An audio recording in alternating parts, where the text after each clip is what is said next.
This is the Gen X Taste Podcast. I am Lynn Chen. And I'm Christy Myers. Welcome to our seasonal show about nostalgia and novelty, an exploration of embracing the evolution. It is the fall 2025 show. Look at us, right? October, we're already on top of it. Yep. And we're going to just catch up all of you on what's been going on. And in fact, when we hopped on, Christy and I haven't caught up in like a few weeks, and you were like, "How are you?" And I was like, "Let's just hop on. let's just do this. Do the catch up here. Let's just do this because really, I feel well. First of all, today, this moment, I feel like crap. Like I just feel crappy. It's just this general like it's perimenopause. I'm guessing, or so we've heard, but.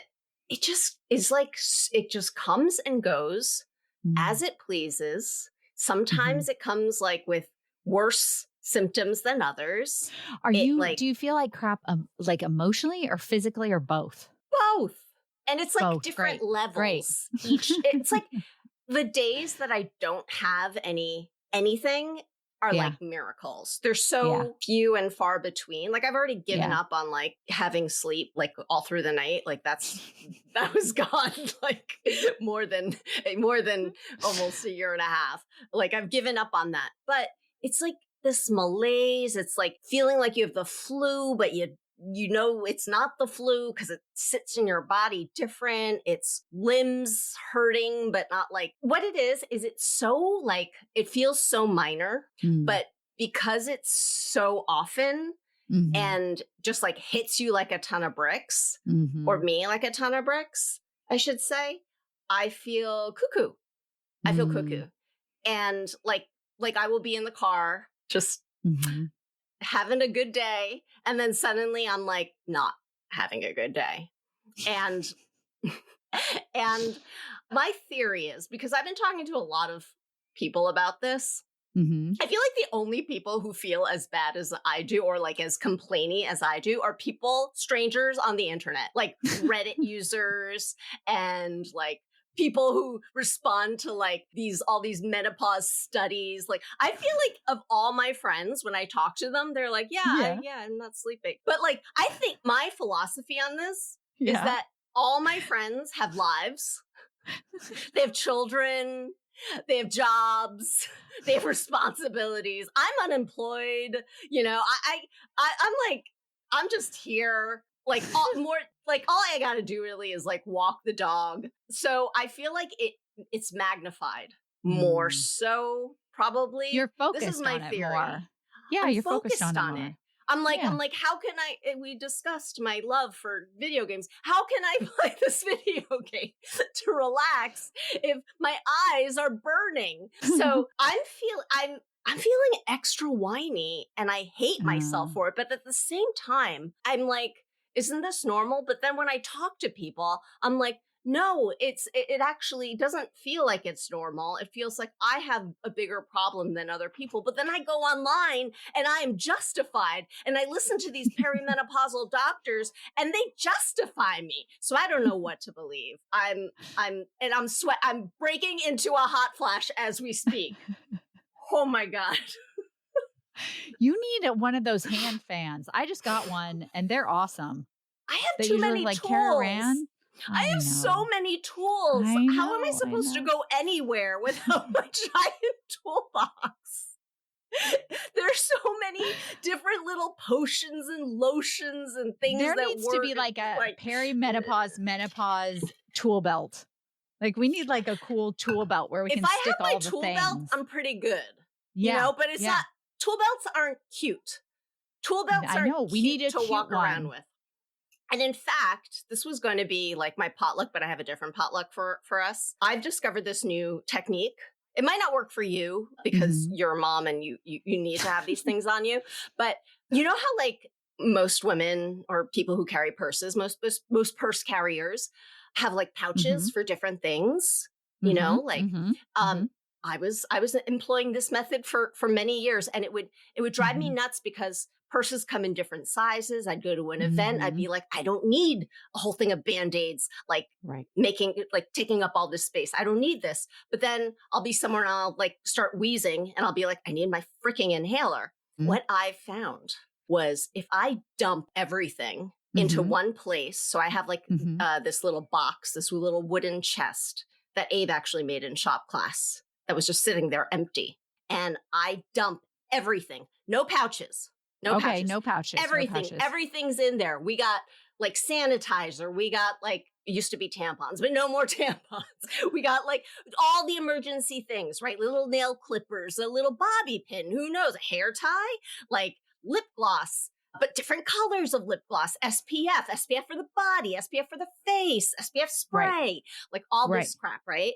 And then before I go out, it goes into the bag of my choosing for the occasion I'm about to go to. So you just look in the box and then you decide what goes in. Yeah, I look in the box and I do that, right? And so I feel like it saves a lot of mental time and space in my box. I mean, in my purse, because then I'm not like emptying the thing to see what it is I need or not to make space. Because I rarely find that the pouch helps. Rarely. Right. And also I think it's good because I do not have pouches. I just stick it in the purse when I need it. But here's the thing. I lose things in different purses and bags. I need to unload when I get home. You need to unload. That's why. That happened to me a lot. I would put like a gloss, a special gloss into another thing and then be like, where is that? And it's in the purse that I never use because the gloss was special. Right. So if I got into this habit and it's really been cutting down on mental stuff, but I don't know if moms can do that. Oh, the box sits in here in my office, but it should be near the, like, I was going to say like when you walk in the door. House. Yeah. Yeah, it should be there, but I don't have space. That space is like filled with dog shit. I mean, dog stuff, not dog shit. I just stored dog poop by the door. I was going to say, we need to have a conversation about that before we talk about purses. Then, if there's dog stuff, dog shit stuff right there, then yeah. Well, yeah, but I think you probably, as a mom, you probably need to have like emergency things, right? Like just in case to be responsible. Well, I think those things kind of live more in the car. Like a little bag in the car that has Band-Aids and extra socks and like, stuff like that. That lives in the trunk of both cars. And so it's like there's, a first aid kit and there's, that kind of stuff, like a hand sanitizer and all that kind of stuff lives in bags in the back of both cars because I'm almost always in the car, really. If I'm walking, then I'm close enough to home that it's not that big of a deal. So, but I did have a problem transitioning after there were no more diaper bags because I was so used to having everything in a diaper bag. And then I was so excited to be rid of the diaper bag that there was a good chunk of time where I never had anything with me anymore. You're like, I'm just free. I'm untethered. Well, that's the thing. We got on this subject because we were talking about having this tool belt. And I'm wondering if there will ever be a time when I don't need a tool belt. I can't picture that happening. I can't picture a time when I'm not going to need all of my different medical necessities for all my different ailments. Anyway, this is how I'm doing. I'm in pain. I'm whiny. I feel like I'm alone in this, but then I don't feel like I'm alone in this. And I just thank you and the listeners for listening because I also feel like in 4 hours, I'm going to be totally fine. And I'm going to be like, edit this shit out because I'm going to be in a completely different place. This is hormones, right? I guess this is my confusion. This is my confusion too, is like, is it hormones? Is it the state of the world? Is it like my individual little house? Is it what is it? I don't know. Could be any. Is it could COVID? Be all of those. Right? Could be COVID. Left over. Yeah. Do I have COVID? Always the question for years now. I could be better, but I'm happy to be here with you right now. Me too. This is the bright spot. I also feel like I've already learned something from your suffering. I have learned a box. I need a box. Oh yeah, I need a box at the front door. I've already learned something. So if you just stop listening right now, I don't know why you would, but if you did, you've already taken something home. You've already got something you can do. That's good. And if you are going to utilize the box method, I just want to say it did take me maybe a week to get used to, because I was so used to my pouches. Yeah, that I was like, this is not more convenient. This is like not working for me. But then as I was utilizing different types of bags, I was like, yeah, we saved a lot of time. We saved a lot of energy. Yeah. Yeah. Do you put your wallet in there too? No. In the box? No, I don't. The wallet is elsewhere. But the wallet is elsewhere. The keys are elsewhere, which is like, a little counterintuitive. Before they were all in one place. Pouch was in one place along with everything else. Right. But there's just so much stuff that could or could not be needed. Okay, that was a 12-minute catch up for me. How are you doing, Christy? Oh my gosh. We are, okay, so we're adjusting back into school. I have a kid who's just started 7th grade. We are deep in the middle school drama, just like it's all about who talks to who and their hair. Hair is really important right now, guys. I have been having lots of conversations with my son about hair and remembering back to my hairstyles in 7th and 8th grade, which were really incredible, we've discussed. And also just the feeling of that, of being, he's at a new school this year. His middle school started 7th. And so just that feeling of being the new kid and being like reinventing yourself and how exciting that is. And then also how nerve-wracking it is and the fluctuations, talk about hormones, the fluctuations up and down. I'm not sure if it's his hormones or my hormones, what's going off right now, but it's tough to navigate new environments, and new social circles and new identities, and so we're in that right now. That's a big thing. And then also just, I'm in this,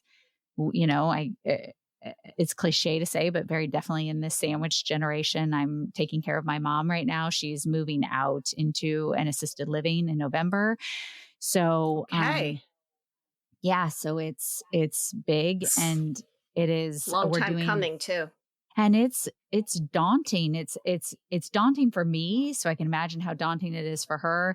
And I'm staring down the barrel of helping her clear out the house she's lived in for, almost 40 years, in the house I grew up in, and how, what is that going to be like? And there's a part of me that feels like it's going to be so freeing for her not to have to kind of carry that load anymore. But of course, also it's going to change everything, And I just shot a film, which I did. How'd that go? It was great. It was really fun. Yeah. I really like independent films. I love working with you on set, and I love working on independent films because they feel so, as an artist, you come in feeling like you're really contributing to something. Do you know what I mean? Sometimes in the bigger films, you're in a trailer all by yourself, and that's nice. It's nice to have that kind of space and I guess respect kind of for your process and what you're doing. But there is something really nice about being in an independent film when you are there with everyone and putting this thing together. And it was lovely. I didn't know anyone on this, but everyone was lovely. But I was remembering working with you on some of the films that I've done, of the ones you've directed, and just being on set with friends is so fun and so creative. And then everyone gets excited when it actually works, when a scene works. So it was great. It was great to be on set. It was a short day. The set was fast and easy. They had their shit together, and that that's nice. Is awesome. Yeah. So it was only an afternoon. I was there, I was in at 11:30 and out by 6. Wow. What a dream day. It was great. It was really great. So yeah. So it was fun. So I got a little mix of everything happening. Yeah. It sounds balanced. Yeah. And also in general, like you look pretty content and happy. I love to see it. Oh, that's good to hear. So I'll tell you something that I have been doing because of all the crazy emotions that have been flying around in the house and all the kind of stress of these transitions. I have been working out every day and I've been really relaxed with myself as to what that looks like and really like thinking about what feels best for me right now. But it's ended up being doing more lifting type of things and then just walking. And I haven't been holding myself to like, you have to do an hour. I've been like, half an hour is fine. Like it is. And it's like that perfect amount of time where I can't talk myself out of it really. Cause a half an hour is really like, I can find a half an hour of time, you know? And it has helped so much in terms of feeling stable.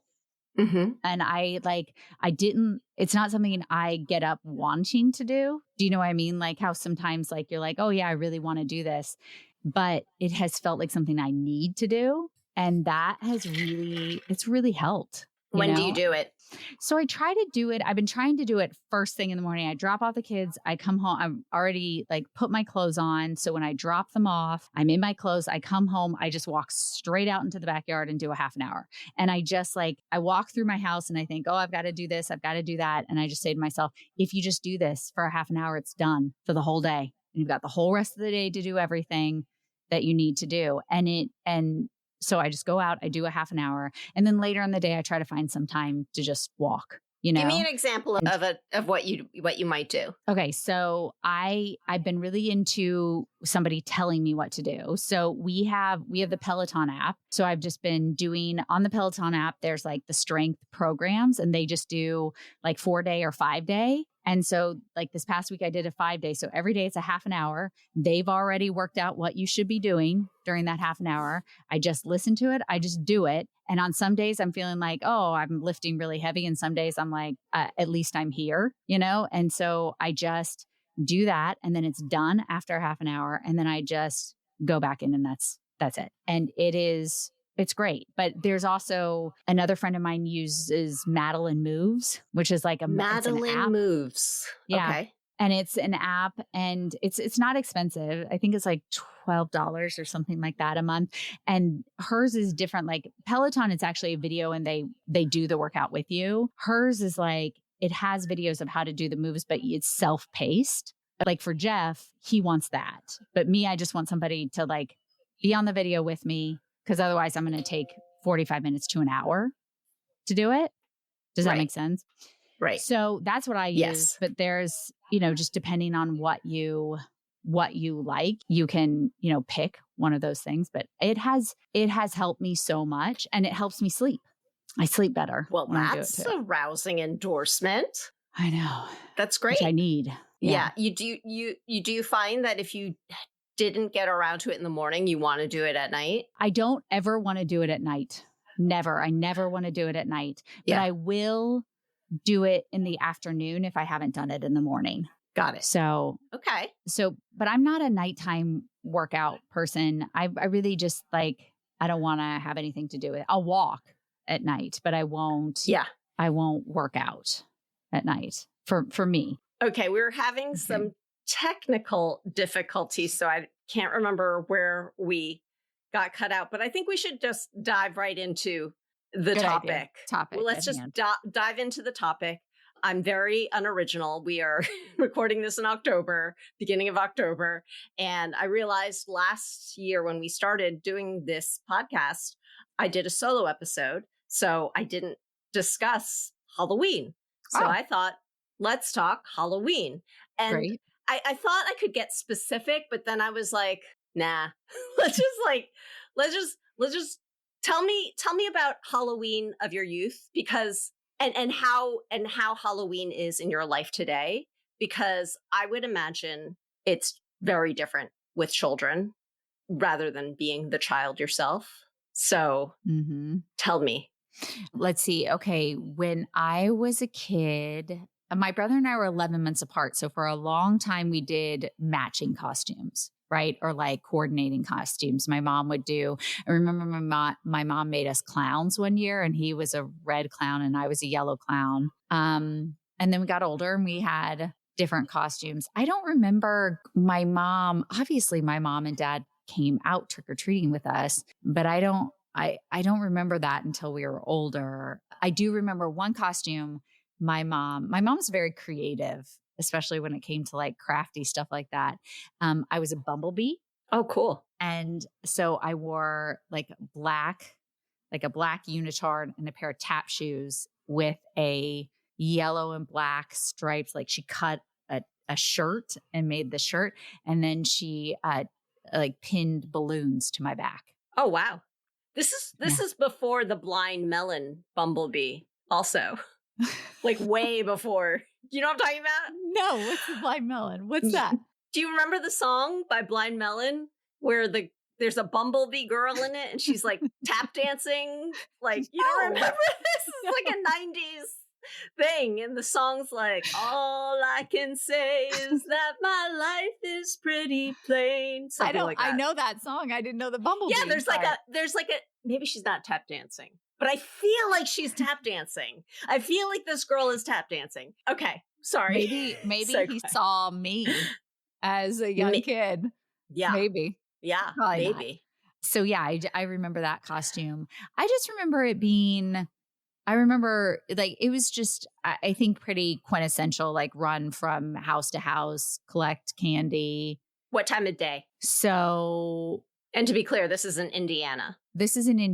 So I remember it was always dark, but then again, it gets darker earlier. So I feel like it was always dark because I remember we always had like flashlights and things. I remember the last time I trick-or-treated was in middle school with a girlfriend of mine, and we had no costumes. We just tied ourselves together with like shoelaces and ran around the neighborhood, and we thought we were hilarious, and we were, falling and laughing. And I remember people being like, I think you might be a little bit old for trick-or-treating. Wow. And I was heartbroken, but we had a great time. What did you put your candy in? Bags. We put it in bags, in like kind of reusable, like Halloween bags. So bags specifically for Halloween. Yes. Okay. Yes. And I do remember we had to dump them out, check the wrappers. For razor blades. Exactly. How the hell did that start? I don't know. And like open razor blades. And it was always if someone has tampered with this candy. And I don't think I ever really knew what that meant. I had some idea that they were like, there was someone somewhere with like hypodermic needles shooting poison into but the how candy. Would you see? Like going through each and every one for a tiny hole? No, you would, if the wrapper looked like it had been undone, then it would be thrown away. That is so much candy getting thrown away, I feel like. Yeah. And then we were allowed to keep our candy in our rooms. Like we weren't, we weren't allowed to eat it every day. We still had to ask, but we kept our candy in our rooms. And then I remember one year my brother was a mummy, and we put him in a sweatsuit, and then my mom and I took medical tape and wrapped every inch of him with medical tape, and he couldn't put his arms down because the tape was too stiff. So he couldn't bend his legs and he couldn't put his arms down. I just remember watching him run down the street like that and thinking it was hilarious. Yeah, I thought I liked Halloween. It wasn't my favorite holiday, but I did like it growing up. And then for my kids, we have always when we were younger, didn't really live in a neighborhood that was great for trick-or-treatings. And so I think we got in the habit of going into other people's neighborhoods. So we always have been with a group when we've gone trick-or-treating. Even now that we live in an area that is good for trick-or-treating, we still meet up with like a group of friends or something like that and then go out together. So someone will host like a little Halloween thing after school. So we'll go after school. The kids will have snacks, put their costumes on, and we go out early. I feel like we go out like pretty early, like 5:30, something like that. And then you're at home to hand out candy. Is that what it is? Yeah. And then we do leave a bowl out front, but our house doesn't have a lot of lights in the front. So I feel like no one really ever comes to. One year we came back and the bowl was completely empty and we're like, oh, we missed it. And then the next year it was completely full. I was trying to I was hunting trick-or-treaters down in the street, trying to give them candy so that I could get rid of it. But yeah, usually we leave a bowl out and then we're here for like the last of it. Okay. But I think both of my kids still want to trick or treat this year. So I don't know when that switches and then you start to leave. I mean, I guess we'd start to leave our oldest. Right. At home to pass out the candy, or one of us would stay home with the oldest and the other one go out with our younger. But yeah, I do remember Jack, when we held off trick-or-treating with him until he was older because we were like, he doesn't really need the candy. And then because Hudson was the second, he got to trick-or-treat earlier and he had no idea what was happening. So he would walk up to the house, they would hand him a lollipop. He would look at it, unwrap it, put it in his mouth, then walk to the next house, get another lollipop, throw this lollipop away, unwrap the new one, and put it in his mouth. That sounds like heaven. he was like, okay. So he just like a trail of lollipops behind him. Oh dear. Like, barely sucked on lollipops. What do you hand out? Oh. Christy Myers, what do you hand out? It wars in my heart. I don't want to be that house, but so, okay. Oh my God. I'm like picturing, raisin boxes. Yeah, I'm picturing raisin boxes. I get raisin boxes. I do get the yogurt covered raisins, which I feel Christy, like is this is why there's a full bowl. Sometimes I'll mix, like if we go through the kids' candy and there's too much of it, I'll throw some of their candy that they got into the bowl to mix it up with the raisins. Sometimes I buy the candy like a fruit salad that has raisins in it. That's right. Just a little, like you could pick that. You could also pick a box of raisins and you could pick both. And then you could eat the raisins at home because you know you like them, but no one has to know that you like them. So I try. Jeff is better at buying actual candy than I am. Yeah. Well, your Halloween upbringing was like what I wanted my Halloween upbringing to Yours be. Yours wasn't like that? Oh no. What Christy. was yours? Well, I had immigrant parents, and one parent was always working. Like my mom was an opera singer, so she was always in New York City around that time. And my dad was like very afraid of anything American. Like he was just like, I don't know, like figure it out. So I figured it out, the earliest ones I can remember. Well, first, my introduction to Halloween, I think, was through the Ramona Quimby books. And she dressed as a witch for one, and she dressed as a ghost, I think, for another one. And so and Charlie Brown. So like I grew up with this idea of like homemade costumes or like like very traditional, quote unquote, costumes. But I knew that wasn't going to happen for me, because my mom was not going to let me cut up any of her sheets. And besides, there were 0 white sheets in our house. Number 2, she wasn't going to spend money on a costume like that. Like what? Why would I do that? So I remember like one of the earliest ones I went to was probably when I was in 3rd grade or 2nd grade. And so it must have been 3rd grade, because I think this was like Madonna era maybe, or like beginning of Madonna era. I think I went as like Madonna for 4 or 5 years in a row. Okay. Because I already had rubber bracelets. I was like, oversized sweatshirt over some leggings, and like put a tank top under the sweatshirt and then hang it off the shoulder. Yeah, hang it off so this tank top is showing. Make my mom wear my mom's, what's it called, makeup. I remember, it was so funny. I remember, they had like hairspray that colored your hair, but my hair was so dark it wouldn't show up.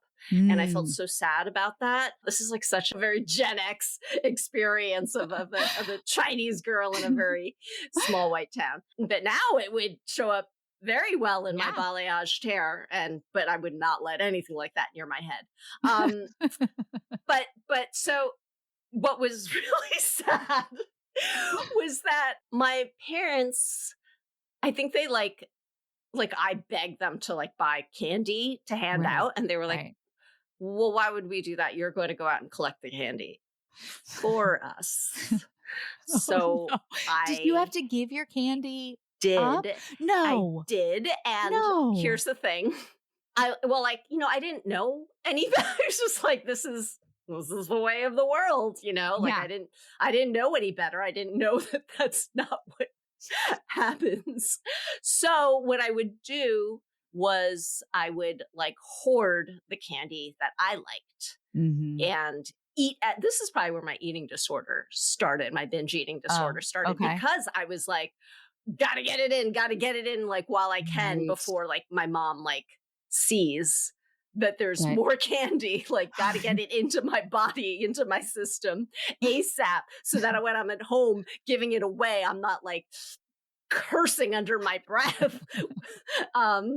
So yeah, that was my very sad childhood version. But I would say the heyday of my Halloween experience was probably in college, because then I really got to like, first of all, very into drugs, very into the idea of like any excuse to like dress up. But I wasn't one of the, like, I hate this term. I hate like the term like that became popular, I guess, with a TV show after I graduated, where like they said girls would use it as an excuse to dress quote unquote slutty. I'm not a fan of that, but I feel like I definitely did use it as an excuse, not to dress in a certain way, but as an excuse to like stretch outside who I was. Yeah. That's the best part about it. And I loved that about it. And as I said, that was like the heyday of it, because not only are you having candy, and as I said, lots of drugs, but then when you're high on the drugs, you're eating the candy and it just tastes so good. So I'd say that was like the best Halloween experience, probably until I'd say as an adult. Not only do I hate getting dressed up now, because it like I can barely get out of my pajamas, let's be honest, so like rarely do I want to like think of an outfit. Yeah.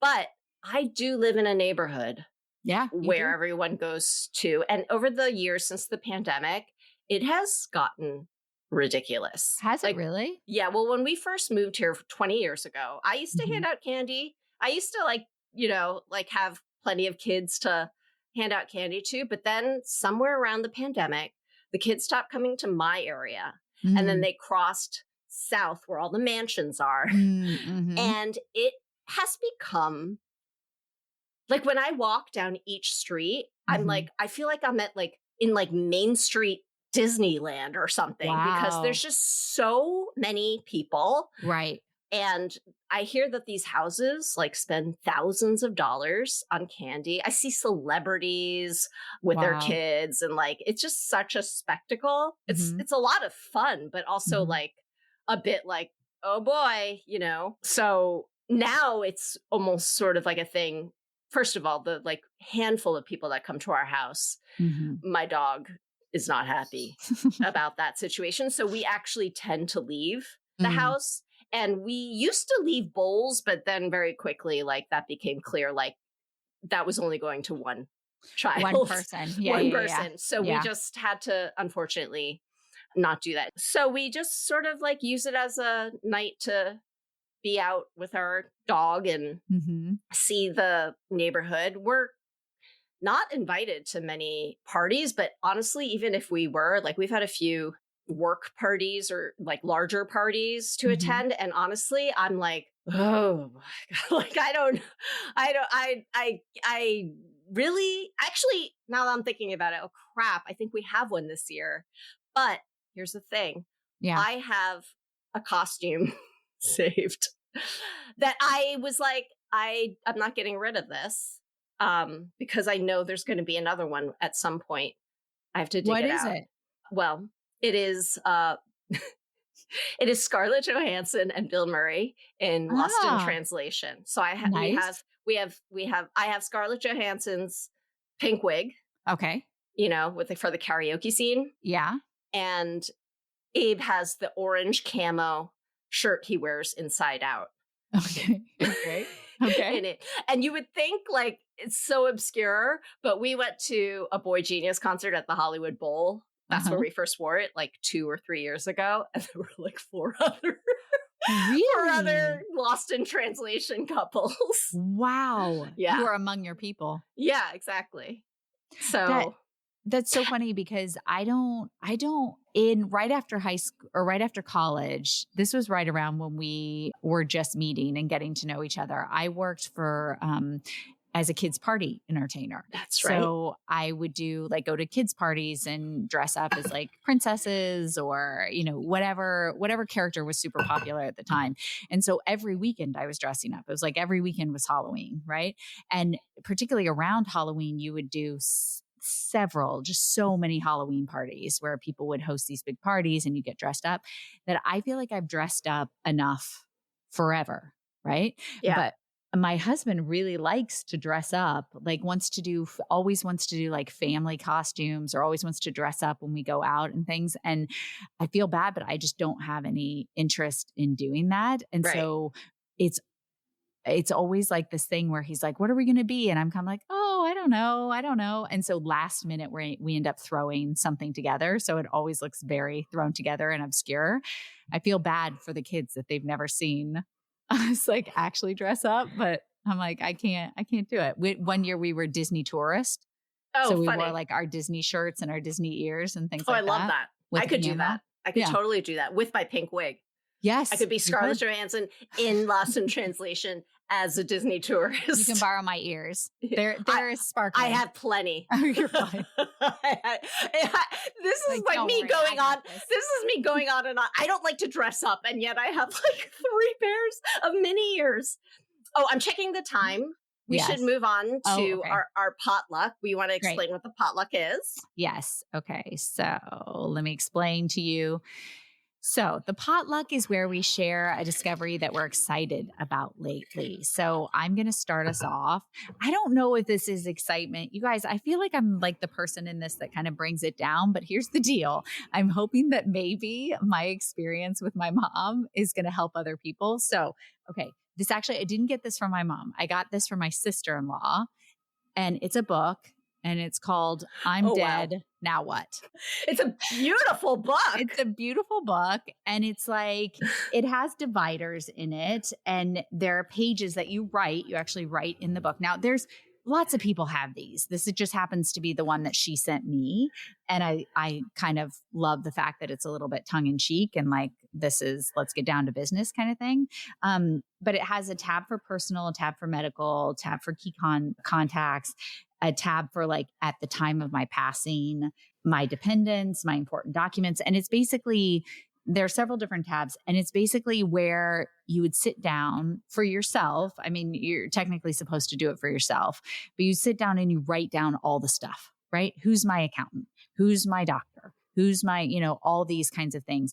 And what I like about this one that I haven't seen in other ones is the at the time of my passing tab, because, for someone like my mom who's in a different state, right? There's a chance that she might pass and I wouldn't be there, right? Mm-hmm. So this is something that can live in her room or in her apartment where whoever is with her can look at that tab and get the instructions of exactly who they should call, what they should do when she passes or when I pass or, all that kind of stuff. And I know it's I feel like we're younger and God willing, we all, we live a long time.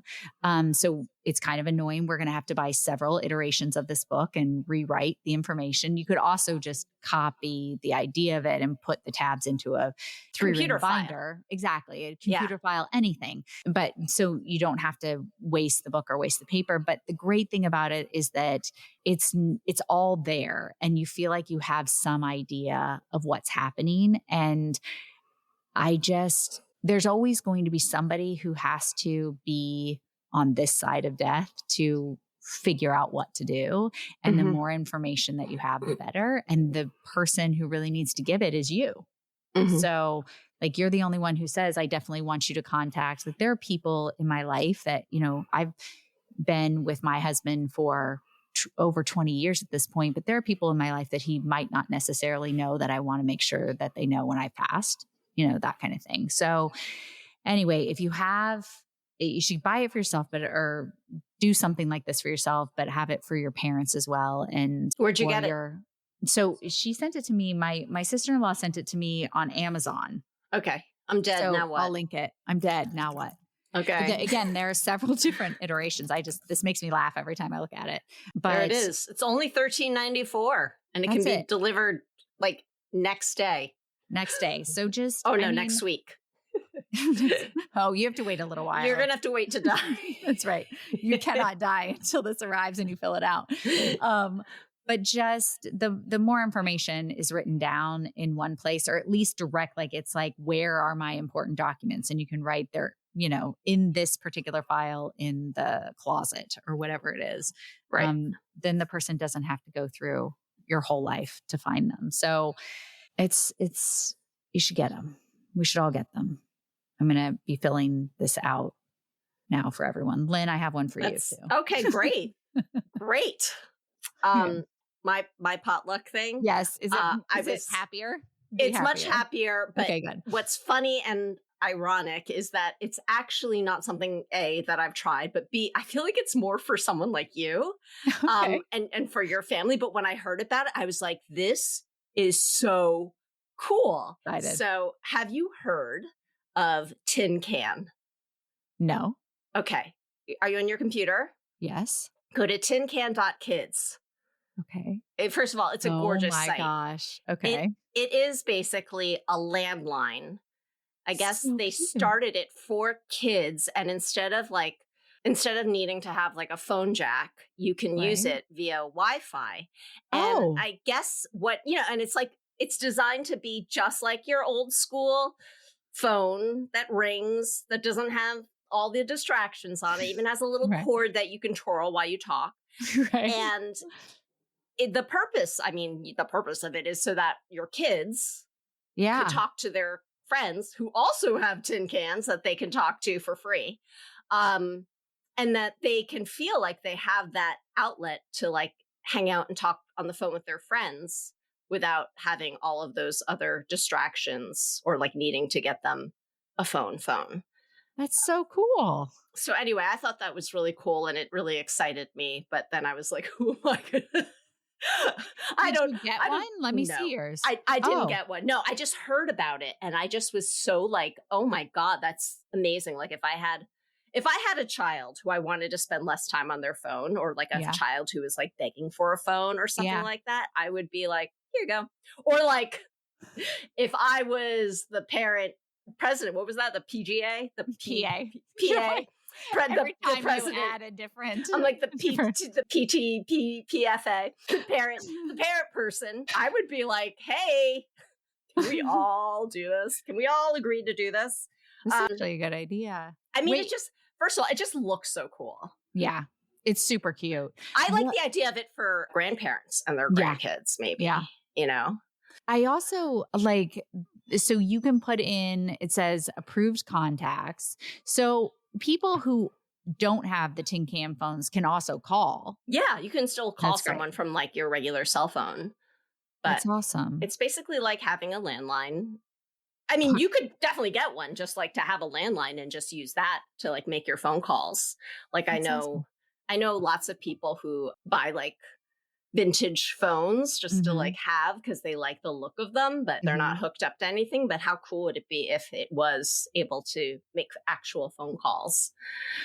Do you remember, I didn't have my own landline, but do you remember your friends who did? And then the phone would ring in their room and then everyone would run into the room to try and pick it up. That sounds kind of cute to have like one of my parents or Jeff's parents be calling them from the other. Be so exciting. Yeah. So exciting. That phone that like never, it's like getting like a letter or something in the mail. That's really super exciting. Cute. So I thought that was really, when I saw it, I was just like, wow, But also just like, again, really great design on their website. Super cute. Call friends and family for $9.99 a month. Okay. And they have like, there is a like 80s throwback phone. Yeah, exactly. Yeah. Very cute. You'd have to get that extended cord though. No, you sure would. So you can drag it into your. Yeah, you got to drag it into your closet. And sit in there with the door shut so nobody can see you. Yeah. Okay. Well, I'm going to cut us off soon because we got to get you out of there so you can pick up your kids from school. We will see you guys in the winter. Subscribe to us at genxtaste.substack.com. Leave us a rating or review on Apple Podcasts or Spotify. You can follow us on social media at Miss Lynn Chin and at Christy Myers LA, or you can also find me for nutrition counseling at howtochow.com. Okay, so we can't wait to talk to you guys in the winter. In the winter time. Have a happy Halloween, everybody. That's right. Bye.